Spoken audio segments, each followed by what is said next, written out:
Congrats again, Will. Send in the Skechers. Let's go, everybody.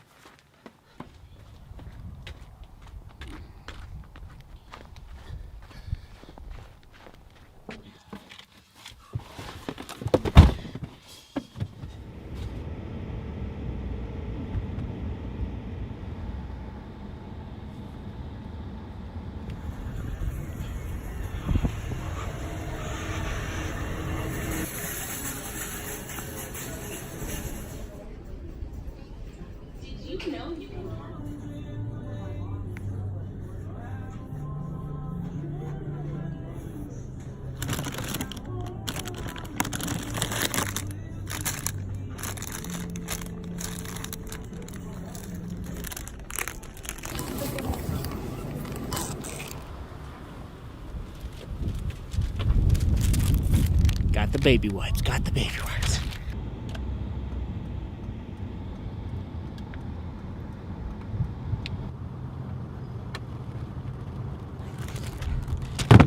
So I have found that Dawn dish soap or baby wipes do really well at cleaning up running shoes on the exterior of the running shoes. So anyway, that's what I'm doing before sending these off to Will. I'm gonna wipe these down. Yeah, I'm telling you, it just gets the grime off, the dirt, all of that. Just take that baby wipe and just wipe them down, Get them nice looking good. So anyway, if you're sending me shoes, it's just an idea, you know, clean them up a little bit. Here we go. And yes, I was not gonna steal Michael's baby wipes. Oh, I couldn't do that to Michael, could I? Okay, there we go, looking good. Looking good. I even like to get the outsole. All right, there's one. Let's get the other. It's cold out, by the way. All right, one more. I don't have the air freshener yet. That's coming. Got to order that from Amazon today. And there you have it. A little TLC goes a long ways. All right, go drop these in the mail.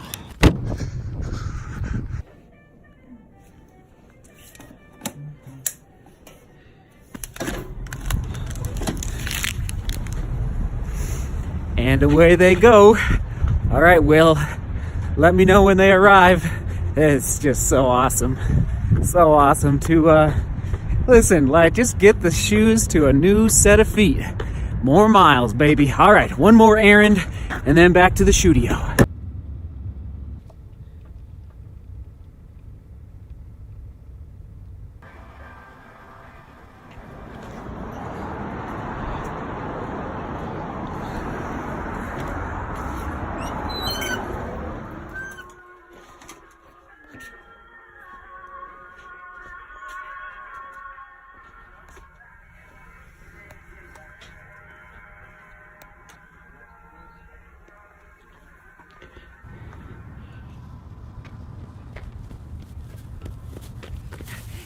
Nothing like a stop at the Army surplus store. It's always an adventure in there, and I could not resist. I was swayed by the socks. I'm planning on some big mountain runs this spring, and it's still going to be freezing up in the mountains, so thermal socks, give it a shot. And then a shout out to Crystal on Strava. Thank you, Crystal, for the idea for the face mask. I will research that brand, but I need something basically immediately because I'm worried about my nose getting too cold on my runs. And so anyway, picked up a face mask for the mountain runs coming up. So anyway, shout out Crystal, thank you for the idea. I will do more research. All right, see you at the studio.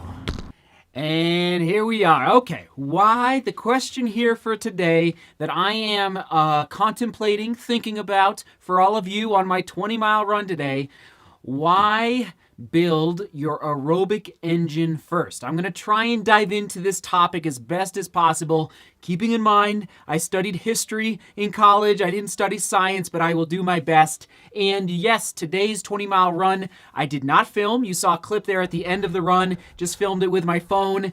Basically, as I continue to increase the volume and the intensity of the workouts, I will not always be able to carry the vest and the GoPro. So anyway, that was one of those days I just put my head down and ran pretty solid. In fact, I want to go through a few of the splits with all of you. It was 20 miles which is, okay, 20 miles, 32 kilometers, 650 per mile, so 415 per kilometer.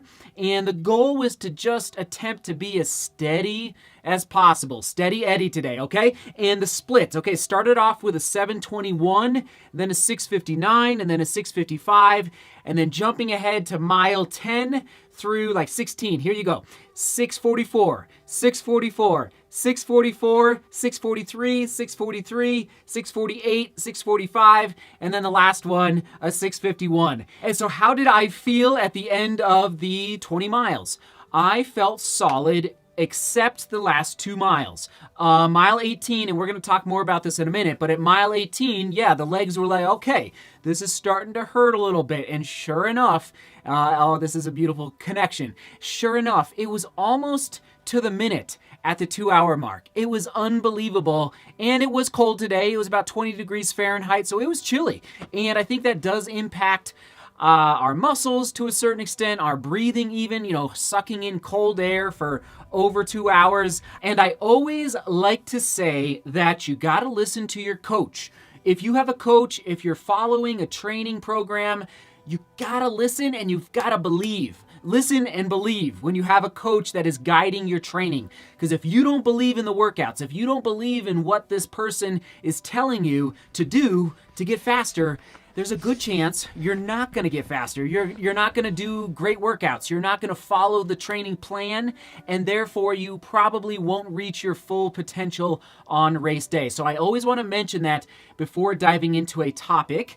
And listen, this is what I do. What I'm about to tell you is what I do. It's not based on me taking biology classes. It's me based on life and training for the last, 20 years of my life, since middle school, through high school, through college, and then post-college as I dove into the ultra running world, and now as I dive into the marathoning world. So and this is not an earth-shattering statement if you've been watching for a while, but I firmly believe that focusing on aerobic development, especially early in a training block. So what is a training block? Leading up to a peak race, you've got usually, I like to say 3 to 4 months of training leading into a peak race where you're training, you're putting in the miles. And so for my training, I like to focus on intervals and speed work the last 4 weeks, maybe 6 weeks at the most, leading up to a peak race.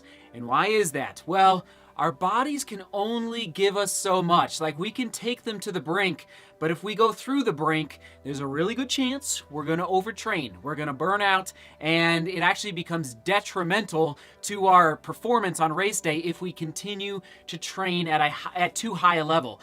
And scientifically, this is what happens. When we go into oxygen debt, a lot of times that can happen during interval training. That drops the pH levels of our blood. And when we drop our pH levels too low, too often in training, basically what can happen is it can impact our ability to recover, our ability for our bodies to absorb the correct nutrients that we need to recover, and it can even impact our sleep. And those 3 things, combined with continued high-intensity interval workouts, really is walking the line of overtraining. And I know some of this, I've experienced it and I've read it. I've experienced it, especially in the ultra running world.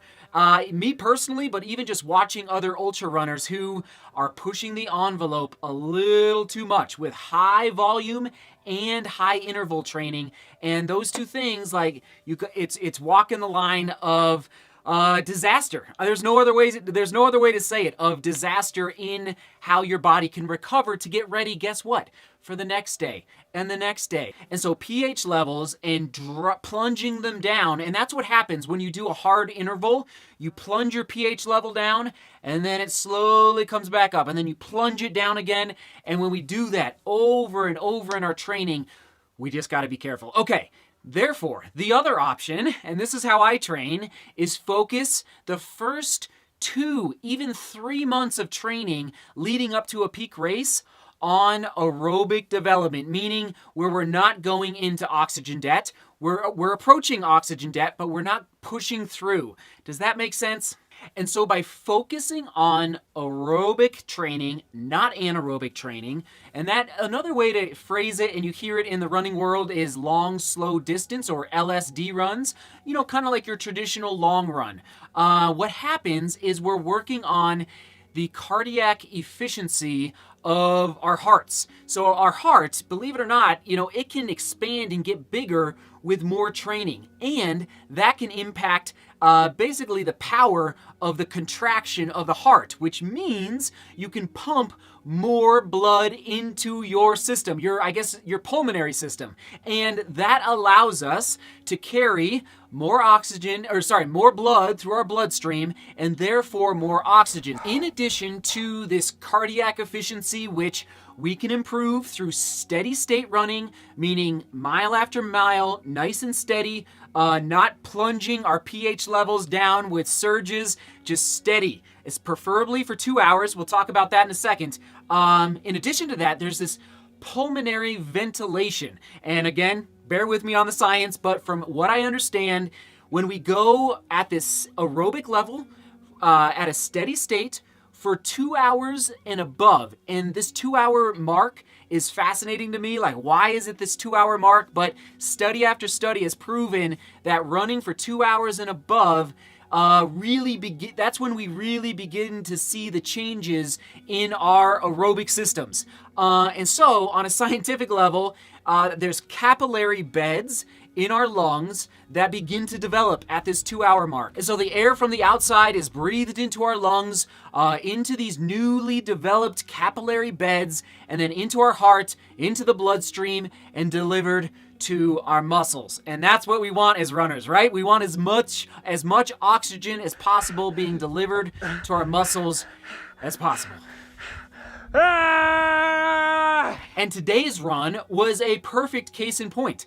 Almost exactly at the 18-mile mark, the 2 hour mark, I was like, oh, this is kind of hurting a little bit. And and then I focused on my form. I definitely was like, okay, I would like to stop now. This is starting to hurt a little bit. But no, I ran for 2:17. So for another 17 minutes, I hope, developing these capillary beds in my lungs, which, again, I'm hoping pays off in 2 months from now. No, 6 to 7 weeks from now, when I begin to introduce interval training into my workouts, preparing for the marathon. And so in summary, and just bear with me, I'll do my best here. In summary, the quicker that our hearts can deliver oxygenated blood to our muscles, the faster and longer we're going to be able to run. Meaning our capillary beds are well developed in our lungs to bring in more oxygen, which is delivered to the heart, which then is processed into the blood through the heart and pumped, because we've been working our heart so well for months and months, without overtraining, without plunging our pH levels too low too often with high intensity interval training. Then when, this is when it's exciting, when we decide to add interval training into the workouts, that is when more oxygen will be present to our muscles, and guess what? We're going to be able to run faster, and guess what? We're going to be able to have faster turnover. Voila! There it is! That's what we want, right? That's what we want as runners. We want to be able to have fast turnover, without going into crazy oxygen debt. I always say that on race day, race day should not be a death battle. You should be fit enough that you feel so confident in your training that you just show up at that starting line and you say, bring it on. And literally, you're in the race and it hurts, but you're so confident in approaching that threshold of pain and oxygen debt that you know you can sustain it for the given distance that you're racing on that particular day. Oh my goodness. I hope that made sense. Keyword engine. Keyword engine. And listen, I guess I should have said this at the beginning of that last monologue.